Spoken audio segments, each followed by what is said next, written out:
March 18th, 1943, 200 miles north of the Azores.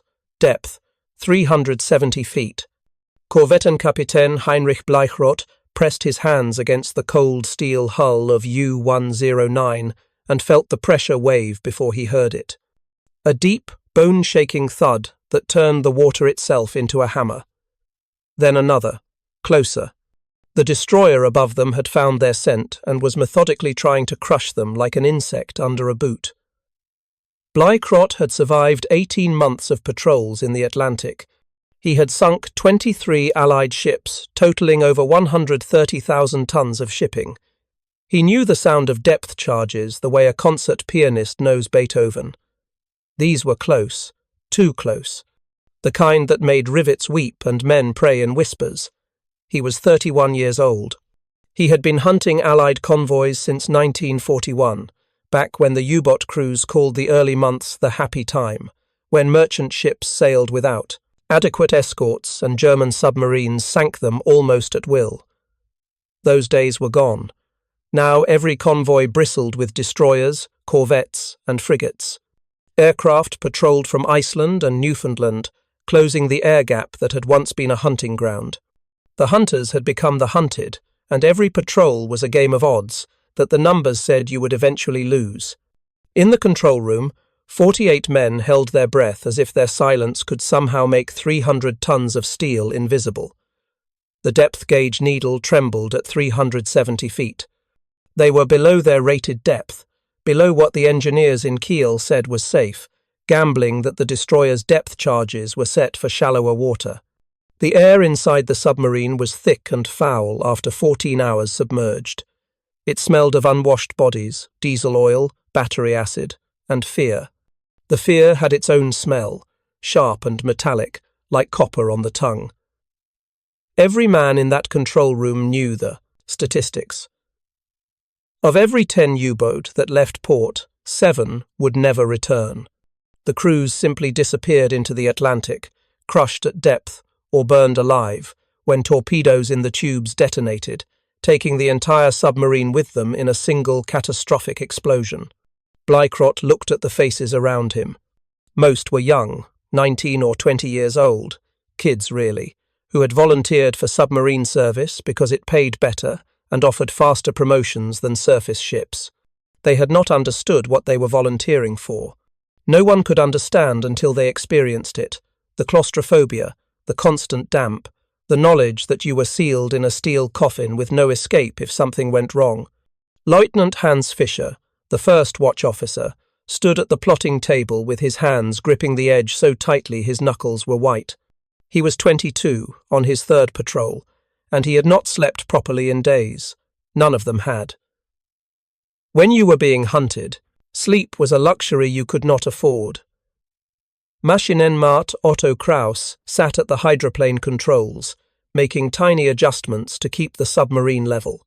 He was older than most of the crew, 35, a veteran of the surface fleet who had transferred to submarines in 1941. He had a wife in Hamburg and 2 daughters he had not seen in 9 months.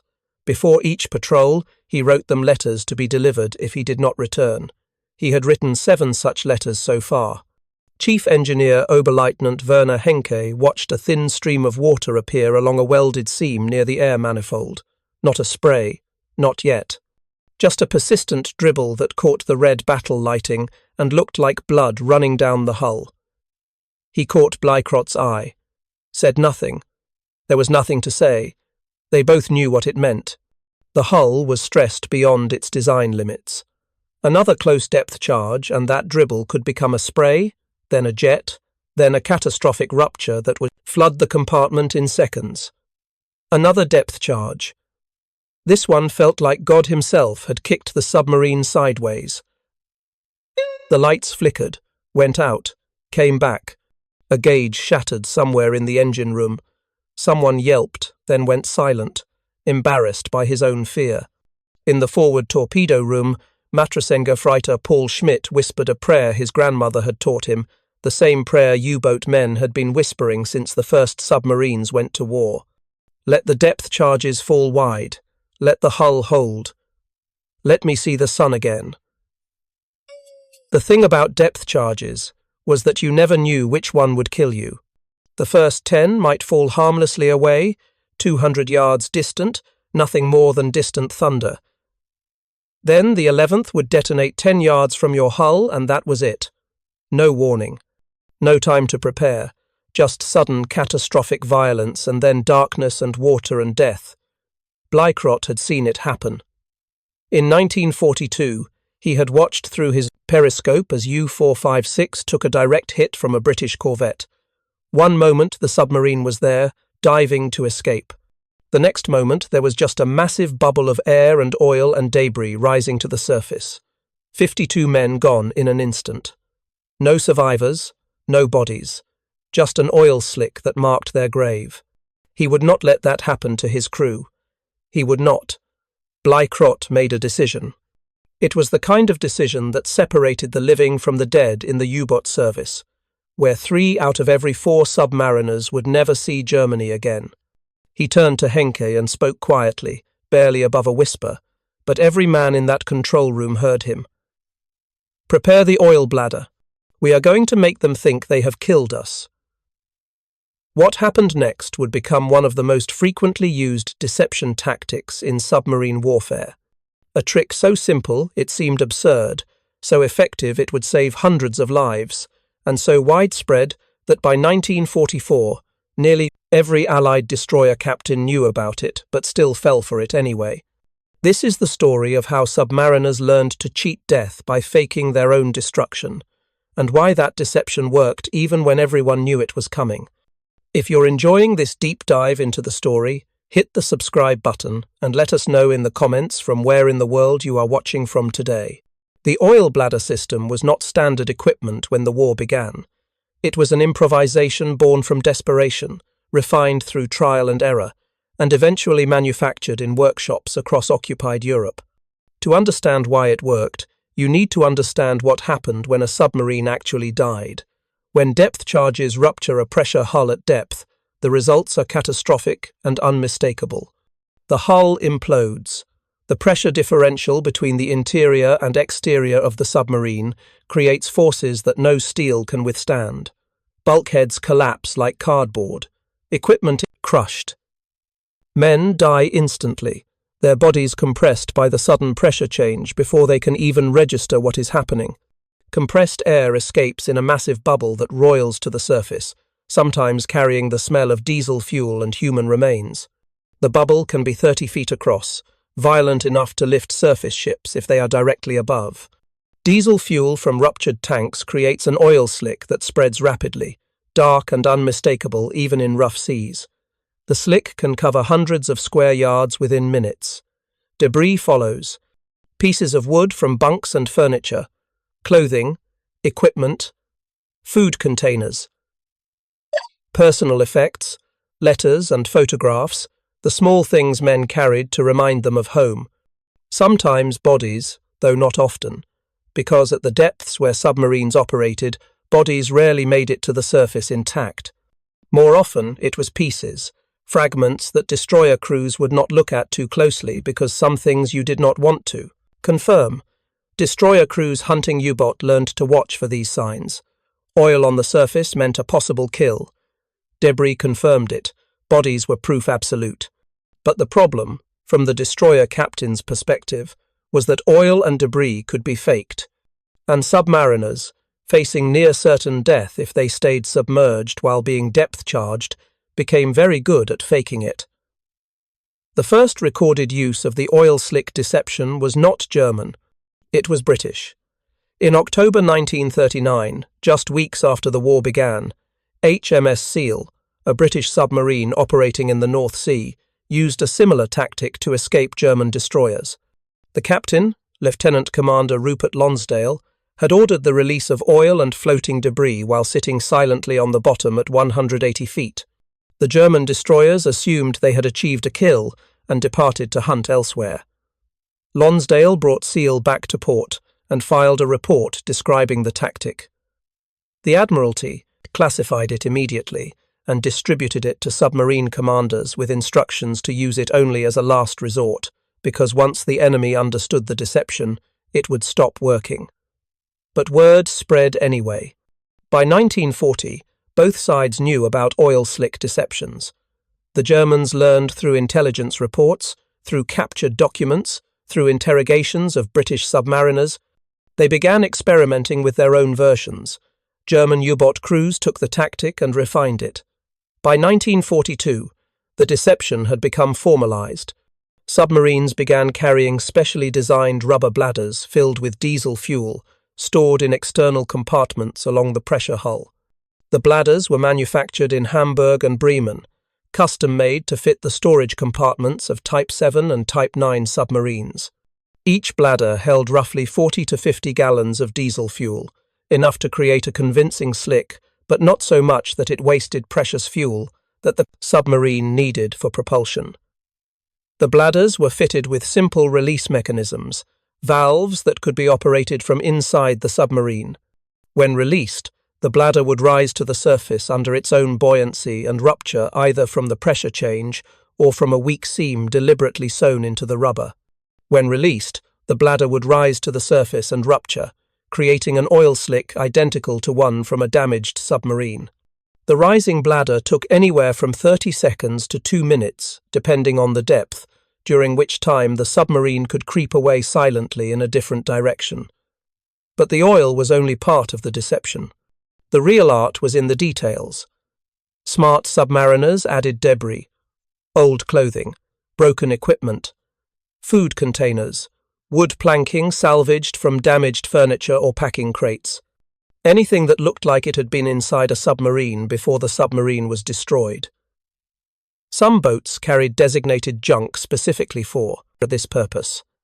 Before each patrol, the crew would collect items that were broken or worn out, things they would normally throw overboard or leave in port: torn blankets, cracked dishes, splintered wood, old boots. They stored these items in waterproof containers near the debris release chutes, ready to be jettisoned at a moment's notice. The most sophisticated operators added one more element: human remains. Not real ones, that would have been a war crime under the Geneva Convention and practically difficult to manage, but convincing fakes. Mannequin parts purchased from department stores in occupied territories. Animal carcasses, usually pigs, because their tissue most closely resembles human tissue. Anything that in the chaos of a depth charge attack, viewed from a destroyer's deck through oil-slicked water and sea foam, might look human enough to convince a captain he had killed the crew below. This last element was controversial even among submarine crews. Some commanders refused to use fake bodies on moral grounds. Others argued that anything that saved the crew was justified. The debate never reached a conclusion because the Kriegsmarine never issued official guidance one way or another. Each captain decided for himself what he was willing to do to survive. Heinrich Bleichrodt knew all of this because he had used the tactic before, twice, once in November 1942 off Newfoundland, once in January 1943 near the Canary Islands. Both times it had worked. The destroyers had stopped their attacks, circled the oil slick to confirm the kill, and steamed away satisfied. But this time felt different. The destroyer above them was HMS Hesperus, commanded by Commander Donald McIntyre, one of the Royal Navy's most experienced anti-submarine warfare specialists. McIntyre had sunk or damaged 7 U-boat in the previous 14 months. He was not a man who gave up easily, and he was not a man who trusted oil slicks. McIntyre was 32 years, old, a career naval officer who had joined the Royal Navy in 1928. He had spent the 1930s serving on destroyers in the Mediterranean and Atlantic, learning the craft of surface warfare in peacetime exercises that seemed quaint now. When war came in 1939, he had been given command of a destroyer and sent to hunt submarines. He learned quickly. The early war years had been brutal for the Royal Navy. German U-boats sank merchant ships faster than Britain could replace them. Convoys sailed with inadequate escorts. Submarine tactics were poorly understood. Depth charges were set to explode at the wrong depths. Sonar was unreliable. Aircraft coordination was non-existent. But by 1943, the Royal Navy had learned hard lessons written in the blood of merchant sailors. McIntyre had been part of that learning curve. He had developed tactics for coordinating multiple escorts. He had experimented with depth charge patterns. He had worked with scientists to improve sonar reliability. He had trained his crew to a level of efficiency that made Hesperus one of the most effective submarine hunters in the Atlantic. Hesperus herself was a modified destroyer, one of the older ships that had been adapted specifically for escort duty. She was not fast by destroyer standards, maxing out at 29 knots compared to the 35 of newer ships. But she was reliable. Her engines rarely broke down. Her crew was experienced. Her depth charge racks carried enough explosives to saturate half a square mile of ocean. More importantly, she was equipped with the latest sonar system, Type 144 sonar that could detect submarines at ranges up to 2,000 yards in good conditions. The system was not perfect. Thermal layers in the water could deflect the sonar beam. Submarine commanders learned to hide in these layers, to use them as shields. But in the hands of a skilled operator, Type 144 was lethal. At 370 feet, U-109 sat nearly motionless. The electric motors were shut down to preserve battery and eliminate noise. The submarine was running on minimal power, just enough to keep the lights on and the air circulation barely functioning. The crew had been ordered to silence. No talking, no unnecessary movement. Every sound transmitted through the hull into the water, where Hesperus's sonar could detect it. Men lay in their bunks or sat at their stations, breathing shallowly, listening to the destroyer's propellers churning overhead. In the torpedo rooms, men sat on the deck with their backs against the cold tubes, feeling the vibration of the destroyer through the metal. In the engine room, Werner Henke and his mechanics stood silently among their disabled diesel, waiting. The sound of a ship's screws transmitted through water with perfect clarity. To experienced submariners, you could identify the type of ship, its speed, sometimes even its specific identity, by the rhythm and pitch of its propellers.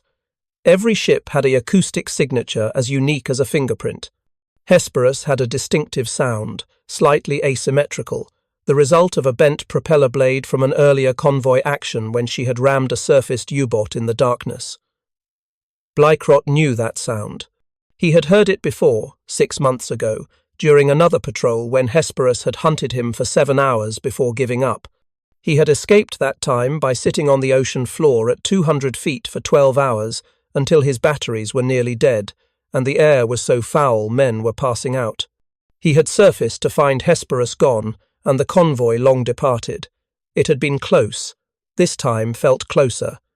McIntyre was running a search pattern, methodical, patient. The kind of search that a captain runs when he knows his target is still alive and hiding somewhere below. He would pass overhead, drop a pattern of depth charges, then circle back and listen with his sonar. If he detected movement, he would attack again. If not, he would widen his search and try again. The pattern was called an expanding square search, a technique developed by the Royal Navy's anti-submarine warfare school. You started at the point of last contact and searched outward in ever-widening squares until you either reacquired the target or reached the limit of the area where the submarine could have travelled in the elapsed time. It was mathematically rigorous, it was deadly effective, and it could take hours. Bleichrodt watched the depth gauge, 370 feet. They could go deeper, maybe to 420 feet before the hull started to buckle, but that was a last resort. Every foot deeper made it harder to surface quickly if something went wrong. And at this depth, if the hull did rupture, death would be instantaneous. The water pressure at 370 feet was roughly 165 pounds per square inch. That meant every square inch of the submarine's hull was being pressed inward by a force equivalent to a 165-pound weight. The total surface area of a Type 9 U-boat hull was roughly 20,000 square feet, or nearly 3 million square inches. That meant the ocean was applying over 400,000 tons of crushing force to the submarine. The only thing keeping that force out was the steel hull, 7/8 of an inch thick, welded and riveted and painted and hoped to be enough. German engineers had designed Type 9 submarines to operate safely at depths up to 330 feet, with a theoretical crush depth somewhere around 600 feet. But these were theoretical numbers based on perfect construction, perfect materials, perfect welds. In reality, every submarine was slightly different. The steel varied in quality, the welds varied in strength, the rivets were never perfectly aligned, and every depth charge that exploded nearby weakened the hull a little more. Microfractures in the steel, stressed rivets working loose, welds separating at the molecular level. You could not see the damage. You could not measure it. But it accumulated. Every patrol, every attack. Until one day, the hull that had held at 400 feet on the last patrol failed at 300 feet on this one, and you died without ever knowing why. Werner Henke had the oil bladder ready. It was stored in a small external compartment, accessible from inside the submarine through a watertight hatch. The compartment was barely large enough for the bladder and the release mechanism, a simple valve system that the engineers had installed during U-109's last refit in Lorient 3 months ago. The release mechanism was ingeniously simple. The compartment had 2 valves, one connected to the sea, one connected to the submarine's compressed air system. To release the bladder, you opened the sea valve first, flooding the compartment with water. Then, you cracked the air valve slightly, which pressurized the compartment and forced the bladder out through a spring-loaded door in the hull. The bladder, being less dense than water, would rise immediately toward the surface.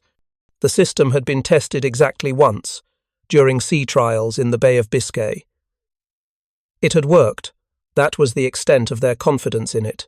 40 gallons does not sound like much, but on the surface of the Atlantic, it spreads quickly. Diesel fuel is less dense than seawater, so it floats and spreads in a thin film. Within minutes, 40 gallons would create a slick 50 to 70 feet across, clearly visible from a destroyer's bridge, unmistakable even in rough seas. The slick would shimmer with rainbow colors where the fuel molecules refracted light. It would smell like diesel, that distinctive petroleum odor that anyone who had served on ships would recognize instantly. Combined with the debris they would release, a broken chair from the officers' mess, some wood scraps from packing crates, a canvas bag stuffed with old uniforms waited to sink partway down before releasing, it would look exactly like a submarine dying. The debris would bob in the slick, oil-soaked, and convincing. From Hesperus's deck, looking down at the water, it would be nearly impossible to distinguish from the real thing. "Release on my mark," Bleichrodt whispered to Henke. They waited. The destroyer made another pass overhead. Depth charges fell. 6 of them, spaced in a pattern designed to bracket a submerged submarine. The explosions were farther away this time, maybe 200 yards, but still close enough to rattle every piece of loose equipment in the boat. Then McIntyre did something unexpected. He stopped. The propeller noise faded to almost nothing. Hesperus was drifting, listening with sonar, trying to detect the faintest sound that would reveal U-109's position. This was the most dangerous moment. If anyone coughed, if any piece of equipment made noise, if the submarine creaked under pressure, McIntyre would hear it. 70 seconds passed in absolute silence. Then Hesperus's engines started again, accelerating, and Bleichrodt knew what was coming. McIntyre had heard something, real or imagined, and was positioning for another attack. This was the moment. "Release the bladder," Bleichrodt ordered. "Release debris. Then, full, silent running. Take us down to 400 feet. Henke opened the valve. They heard the rush of water flooding the external compartment, felt the slight shift in trim as the bladder was pushed free. Somewhere above them, the bladder was rising through 370 feet of dark water, climbing toward daylight and air. The debris followed. A hatch was cracked just enough to let water pressure suck out the prepared junk, wood planks, a shattered crate. Old clothing wrapped around ballast weights that would carry them down part way before releasing, creating the illusion of debris rising from a sunken past. Submarine. Then U-109 tilted bow down and began to sink. 400 feet was beyond the submarine's rated depth. German engineers had designed the Type 1X U-boat to handle 330 feet safely. Beyond that, every foot was borrowed time. The hull was rated to collapse at around 600 feet, but no one knew exactly where that limit was because the only way to find out was to die. At 400 feet, the hull began to make sounds. Small pops and creaks as the steel compressed under 15,000 pounds per square inch of pressure. It sounded like the submarine was alive, groaning in pain. Men looked at the overhead, at the bulkheads, wondering which section would fail first. Above them, the oil bladder reached the surface. On the bridge of HMS Hesperus, Lieutenant Peter Gretton, McIntyre's executive officer, saw it first. A dark spreading stain on the water, unmistakable even in the pre-dawn darkness. The destroyer's searchlight had been sweeping the area where they had dropped the last pattern of depth charges, looking for any sign of success. The light caught the oil slick and held it, the dark patch standing out against the grey water. Oil slick, sir, bearing 045, approximately 300 yards. McIntyre raised his binoculars, studied the slick. It was spreading exactly as it should, exactly as he had seen before when submarines died. The edges were irregular, feathering out in the wave action. The centre was darker, thicker, where the oil was concentrated. As he watched, the slick expanded, growing from maybe 30 feet across to 50 feet in the minute he observed it. But McIntyre had also seen oil slicks from submarines that were very much alive, submarines that had used this exact deception to escape. He had fallen for it twice in 1942, wasting hours circling oil slicks while the submarines crept away at depth. He had learned to be skeptical, to look for details that did not match. The colour was right. Diesel fuel from U-boat tanks had a distinctive brownish tint, different from the black of heavier bunker fuel that merchant ships used. This slick had that diesel colour. That meant either the submarine was dead or the submarine had released fuel deliberately. Either way, it was diesel fuel, not some other substance. "Debris?" he asked. "Yes, sir. Looks like wood. Some fabric." McIntyre watched the debris field. This was the test. Real debris from a destroyed submarine behaved in specific ways. It rose quickly at first, propelled by the violence of the implosion and the escaping air. Then it scattered in the current, spreading out in a pattern determined by wind and wave action. Fake debris often rose too slowly or too uniformly because it had been carefully released rather than violently expelled from a dying submarine. What he saw looked real. Wood planks bobbing in the slick, soaked in oil. What might be a piece of canvas or clothing, hard to tell at this distance. The debris was scattered, not in a neat line but spread across maybe 20 yards of ocean, which is what you would expect from an underwater explosion. But something bothered him. The timing. The oil slick had appeared perhaps 40 seconds after the last depth charge pattern. That was fast, maybe too fast. When a submarine hull ruptured, the debris took time to rise from depth.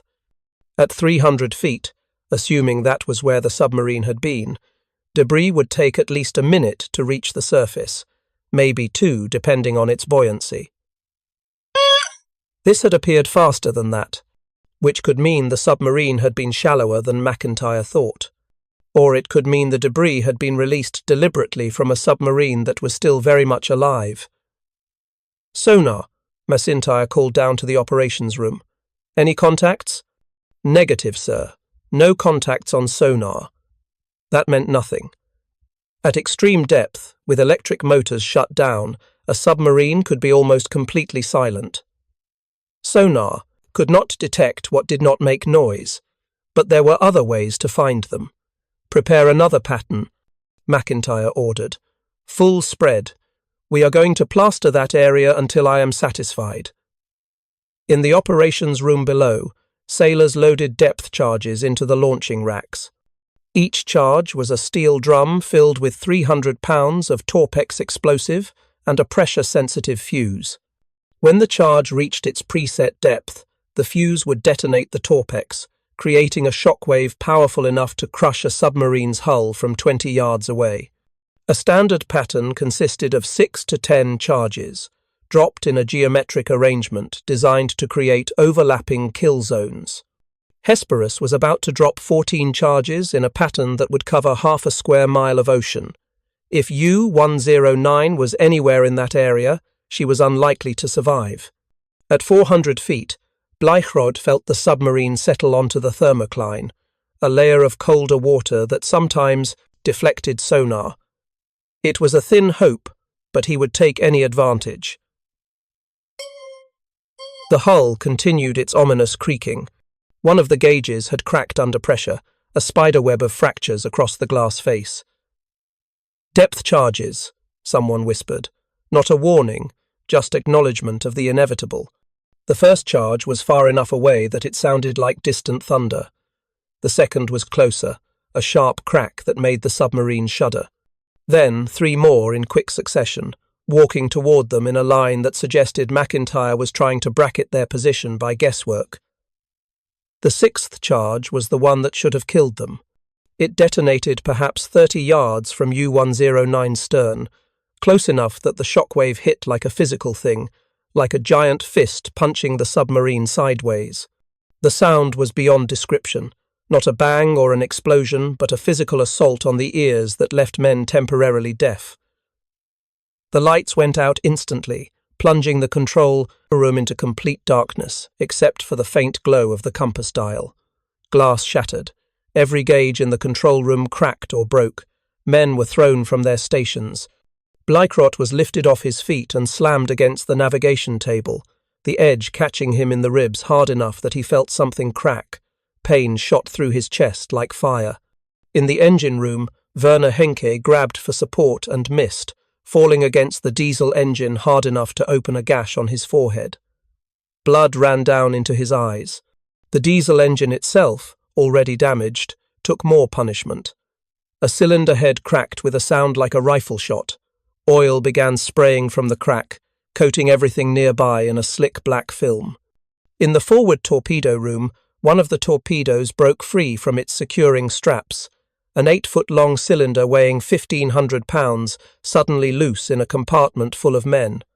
It rolled across the deck, crushing Matrosenjefreiter. Schmidt's leg before men could wrestle it back into its securing cradle. Schmidt screamed once, then bit down on his own hand to stop himself. You did not scream on a submarine being hunted. You did not make noise. The depth gauge needle spun wildly, then stuck at 420 feet. That meant they were below 400 feet, maybe 410, maybe 425. Impossible to know exactly because the gauge was broken and depth measurement was suddenly a matter of guesswork. 420 feet. That was 50 feet below the submarine's rated depth. That was deep into the danger zone where hulls buckled and compartments flooded and men died, gasping for air that was not there. Bleichrodt picked himself up from where he had been thrown against the navigation table, tasted blood in his mouth, probably from biting his tongue. The emergency lighting came on, dim red bulbs that made everything look like a scene from hell. The control room was chaos. Men pulling themselves up from the deck. Equipment hanging loose from shattered mounts. Water spraying from half a dozen small leaks where welds had failed. "Damage report," he ordered, surprised his voice still worked. Surprised anything still worked. "Damage report," he ordered, surprised his voice still worked. The reports came in from each compartment. Stern torpedo room, flooding in progress from a failed weld along the pressure hull. The water was coming in as a stream, not a spray yet, but steady and cold. Matrosenjefreiter Lechner and his team were trying to shore it up with wooden wedges and canvas, but it was a temporary fix at best. Engine room, cracked cylinder casing, massive oil leak, one diesel completely destroyed, the other damaged but possibly repairable if they could get to the surface. The engine room was ankle-deep in leaked diesel fuel and seawater, a toxic mixture that made breathing difficult. Bow compartment, electrical fire contained. One of the battery cells had cracked, leaking sulfuric acid that ignited when it contacted the copper wiring. The crew had smothered it with foam, but now they had a compartment full of poisonous fumes and a battery bank that was slowly losing charge. Control room, steering compromised. The mechanical linkage to the rudder had been knocked loose. They could still steer, but the response was sluggish and unreliable. Combined with the trim problem from the stern flooding, the submarine was becoming difficult to control. Radio room, complete failure. The shortwave radio was destroyed, the antenna torn away by the depth charge. Even if they survived this, they would have no way to call for help or report their position. Every report was bad, but none was immediately catastrophic. The hull had held. They were taking water, but not catastrophically. The batteries still had some charge. They had air for a few more hours if they minimized activity. They were alive. But they were also 400 feet down in a damaged submarine being hunted by one of the Royal Navy's best submarine killers. Werner Henke appeared out of the chaos, blood running from a cut on his forehead, his white naval shirt now soaked red on one side. "We cannot stay at this depth," he said quietly, his voice controlled despite the blood and the chaos. "The stern is taking water faster than we can manage. We are bow up 5 degrees now. In 30 minutes it will be 10 degrees. In an hour we will lose trim completely and either nose up toward the surface or slide stern first toward crush depth. Either way, we die." Pumping meant making noise. Noise meant revealing their position, but losing trim at 400 feet meant sinking to crush depth. "Start the pumps," Bleichrodt decided. "Minimum speed. If they hear us, they hear us." The pumps started with a low, rhythmic thudding that transmitted through the hull into the water. Anyone listening with sonar would hear it clearly. But there was no choice. Above them, in Hesperus's sonar room, the operator heard it immediately, a mechanical sound, faint but unmistakable, the sound of pumps running inside a submarine. "Contact," he called out. "Mechanical noise bearing 040. Sounds like pumps, sir." McIntyre allowed himself a thin smile. "I thought so. The oil slick was a decoy. They are still down there." He turned to his gunnery officer. "Prepare another pattern. This time we will finish them." But something made him pause. The debris field, the oil slick, the timing of it all. It had been too perfect, too textbook, and U-boat commanders were not stupid. If they were going to fake their destruction, they would know that experienced hunters like McIntyre would not necessarily be fooled. So why do it at all, unless you were genuinely damaged and desperate? The pumps continued their rhythmic thudding. That sound was real. You could not fake that. Which meant either the submarine was damaged and trying to stay alive, or it was damaged and trying to lure him into wasting depth charges on a target that was about to sink anyway. McIntyre made a calculation. Hesperus had been hunting for 3 hours. She had dropped nearly 40 depth charges, more than half her supply. The convoy she was supposed to be protecting was 40 miles east and vulnerable.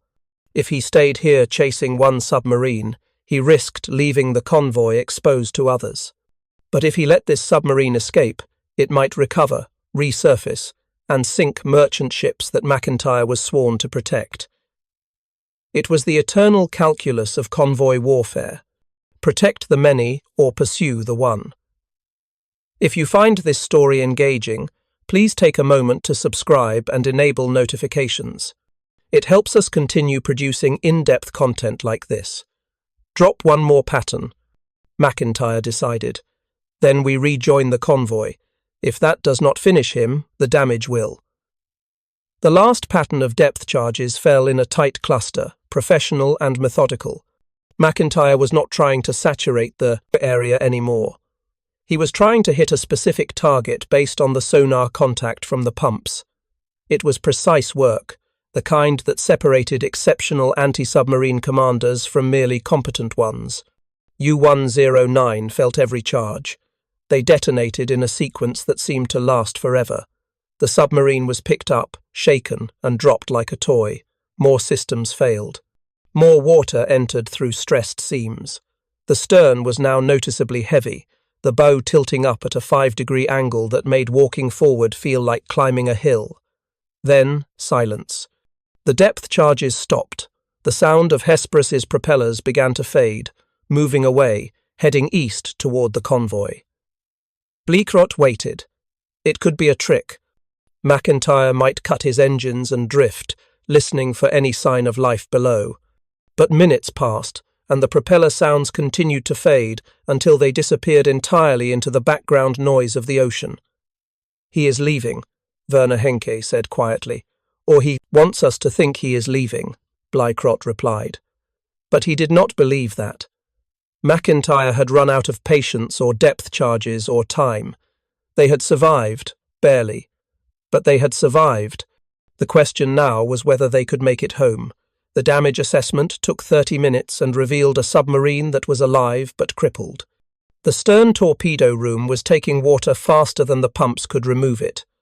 One diesel engine was completely destroyed. The ballast system was partially compromised. The radio was dead. And most critically, they had lost the ability to dive and surface quickly. The compressed air system that normally blew the ballast tanks was damaged, meaning they would have to surface slowly or not at all. Bleichrodt gathered his officers in the control room. In the red emergency lighting, they looked like ghosts. Every man was exhausted. They had been submerged for 19 hours, most of it under attack. The air was foul with the smell of unwashed bodies, diesel fuel, and fear. "We cannot fight," Bleichrodt said simply. "We cannot dive if attacked. Our best chance is to surface after dark, run on the one working diesel, and try to reach friendly waters before someone finds us." "How far to the French coast?" asked the first officer. 800 miles, maybe 4 days if the engine holds. 4 days on the surface, in waters patrolled by Allied aircraft and warships, with one engine. No radio. Limited ability to dive. It was a death sentence dressed up as a plan, but they had no choice. Staying submerged meant sinking slowly as the stern flooding worsened. Surfacing now in daylight meant being spotted and attacked. Their only hope was to wait for darkness, surface, and run. They waited. The submarine hung at 400 feet, creaking and groaning, while the crew worked to stabilize the flooding and patch what could be patched. Men worked in shifts because there was not enough breathable air for everyone to be active simultaneously. The CO2 scrubbers were working overtime, and still the air tasted metallic and thin. At 1900 hours, the sun set above them. Bleichrodt gave the order to surface. It took 20 minutes to blow enough ballast to start rising. Normally it took 2 minutes. The damaged air system wheezed and struggled, and for a terrifying moment Bleichrodt thought they might not make it at all, that they would hang at 400 feet until the air ran out and the crew suffocated. Then the depth gauge needle began to move. 400 feet, 350, 300. They rose, slowly, carefully, listening for propeller sounds that would indicate a warship waiting above. But the ocean was quiet except for the usual sounds, waves, wind, the distant crack of ice in the North Atlantic. At 50 feet, Bleichrodt ordered the periscope raised. He swept the horizon 360 degrees. Empty ocean, grey sky, no ships, no aircraft. They had survived. "Surface," he ordered. U-109 broke through into the night air like a dying whale breaching. Water cascaded off the conning tower. The main hatch was thrown open and fresh air poured into the submarine, air that tasted like salt and rain and life itself. Bleichrodt climbed to the bridge. The Atlantic wind hit him in the face, cold and clean. He inhaled deeply, clearing his lungs of 19 hours of contaminated air. Around him, crew members were doing the same, hanging out of hatches, breathing like they had been underwater their entire lives. The damage was worse than he had hoped. The stern sat low in the water, obviously heavy. The deck was buckled in 2 places where the pressure hull had flexed beyond its limits. Oil leaked from somewhere in the engine room, creating a small slick that followed them like a confession. Werner Henke appeared on the bridge. "We got the diesel started. Running rough, but running. We are making 6 knots. 6 knots. A healthy submarine could make 17 knots on the surface. At 6 knots, they were slower than most merchant ships. Any warship could catch them easily. But 6 knots was 6 knots. It was movement. It was progress toward France. They ran west through the night, one engine chugging irregularly, the bow ploughing through moderate seas. Every man not actively working on repairs was on lookout, scanning the horizon for the silhouette of a warship or the distant drone of an aircraft. Dawn came without incident. They had covered perhaps 50 miles. 750 to go. The second day was worse. At 1000 hours, a Sunderland flying boat appeared from the northeast, a British patrol aircraft specifically designed to hunt submarines. The lookout spotted it at 5 miles and shouted the warning. Bleichrodt had perhaps 3 minutes to decide. Try to dive with a damaged submarine that might not survive the attempt, or stay on the surface and fight with deck guns against an aircraft that could drop bombs from beyond gun range. He chose to dive. There was no real choice. Clear the bridge. Dive, dive, dive. The klaxon sounded. Men tumbled through hatches. Ballast tanks opened. The submarine began to settle, painfully slowly, into the water. The Sunderland saw them, altered course, began its attack run. U-109 was half submerged when the bombs fell. 4 of them dropped in a stick pattern. They hit the water 30 yards ahead of the submarine, close enough that the explosions threw water over the conning tower, close enough that the shock waves hit the hull like hammers. Then they were under. 70 feet, 100, 150. The submarine levelled off and sat silent while the Sunderland circled above, searching. The bombs had caused new damage. A ballast tank was ruptured. The forward torpedo room now had a slow leak. The electrical system had developed a short circuit that kept tripping the breaker and plunging sections of the submarine into darkness. They stayed down for 4 hours, until the Sunderland's fuel ran low and it departed. Then they surfaced again into afternoon light and continued west. That night, the diesel engine failed. Werner Henke and his team worked for 6 hours in the cramped engine room, replacing a cracked cylinder head with a spare they had somehow managed not to lose in the depth charge attacks. At 0300 hours, the engine coughed back to life. They continued. Day 3 brought another aircraft. This time an American Liberator bomber flying convoy patrol. They dove again. More damage. More leaks. More hours submerged in foul air. But they survived. On the morning of day 4, they were 200 miles from the French coast, close enough that German aircraft patrols might find them, close enough that the Kriegsmarine might send escorts, close enough to hope. The hope died at 1300 hours when HMS Hesperus appeared on the horizon. Donald McIntyre had not forgotten about U-109. He had returned to his convoy, delivered them safely to port, refueled and rearmed, and then gone hunting. He had calculated where a damaged submarine might run, what course it would take, how fast it could travel, and he had been right. Hesperus came out of the afternoon sun at 28 knots, bow wave white and sharp, battle flags flying. There would be no escape this time. Bleichrodt looked at his damaged submarine, his exhausted crew, his depleted options. He looked at Werner Henke, who said nothing because there was nothing left to say. Then Bleichrodt made the hardest decision of his career. He ordered the submarine scuttled. The crew opened the seacocks. Water flooded into the ballast tanks, into the compartments, into the spaces where men had lived and fought and survived. They gathered on the deck as U-109 settled lower in the water. McIntyre brought Hesperus alongside, close enough to speak through a megaphone, but far enough that if this was a trap, he could respond. Bleichrodt stood on the conning tower as his submarine died beneath him. He watched his crew jump into the Atlantic, watched Hesperus lower boats to pick them up, watched the bow of U-109 rise as the stern sank, watched everything he had fought for disappear into the ocean. The oil-slick deception had worked. It had bought them time. It had saved them from immediate destruction. But in the end, it had only delayed the inevitable. U-109 slipped beneath the surface at 1430 hours on March 22nd, 1943. No one died. Every member of the crew survived to become prisoners of war. Heinrich Bleichrodt would spend the rest of the war in a Canadian POW camp. He would return to Germany in 1947, work as a banker, and die in 1977, never having spoken publicly about his last patrol except to say that sometimes survival is its own kind of victory.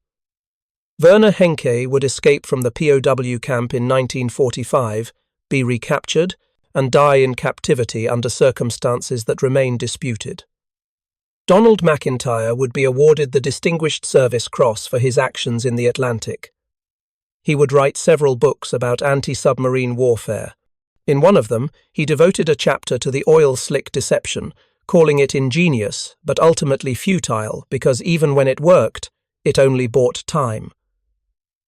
The oil slick tactic continued throughout the war. Hundreds of submarines used it.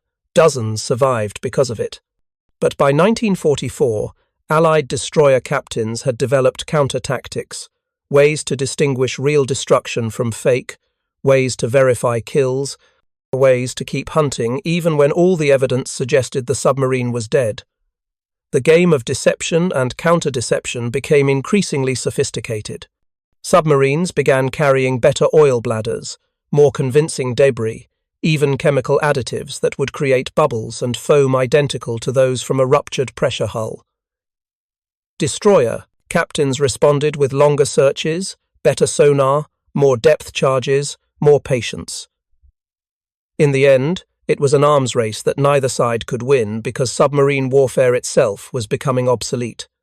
Improved radar, better sonar, long-range aircraft, escort carriers, all of these made the Atlantic increasingly deadly for submarines. The oil slick deception might buy hours or days, but it could not change the fundamental mathematics of the campaign. By May 1943, Germany was losing 30 to 40 submarines per month. The oil slick tactic saved some of them, but most still died, either immediately from depth charges or slowly from accumulated damage, limping toward ports they would never reach. The men who served in submarines knew this. They knew that every patrol might be their last, that the odds were against them, that the oil slick and the other deceptions were just ways of postponing the inevitable. But they deployed anyway because they were submariners, and that was what submariners did. 300 oil slick deployments. That is the estimated number of times German submarines used this deception during the war. Maybe 50 of those deployments resulted in the submarine actually escaping and returning to port. The rest either died anyway or survived only to be sunk on a later patrol. Was it worth it? That depends on how you measure worth. 50 submarines that might have died immediately instead survived. Perhaps 1,000 men who should have drowned instead lived, at least temporarily. Some of them made it home. Some became prisoners of war. Some died on later patrols. But the tactic itself represented something important. It represented human ingenuity in the face of overwhelming force. It represented the refusal to accept death passively. It represented the belief that intelligence and deception could overcome superior firepower, at least sometimes, at least for a while. The men who invented the oil slick deception, who refined it, or who used it under fire while depth charges exploded around them, they were trying to survive in an environment that was specifically designed to kill them. They were 300 feet underwater in steel tubes, while destroyers above dropped explosives calculated to crush those tubes like tin cans. In that environment, any tactic that bought time was valuable. Any deception that created confusion was worth attempting. The oil slick was not a miracle. It was not a war-winning innovation, but it was a chance, and when you are 300 feet down with depth charges walking toward you, a chance is everything. Thank you for watching. For more detailed historical breakdowns, check out the other videos on your screen now, and don't forget to subscribe.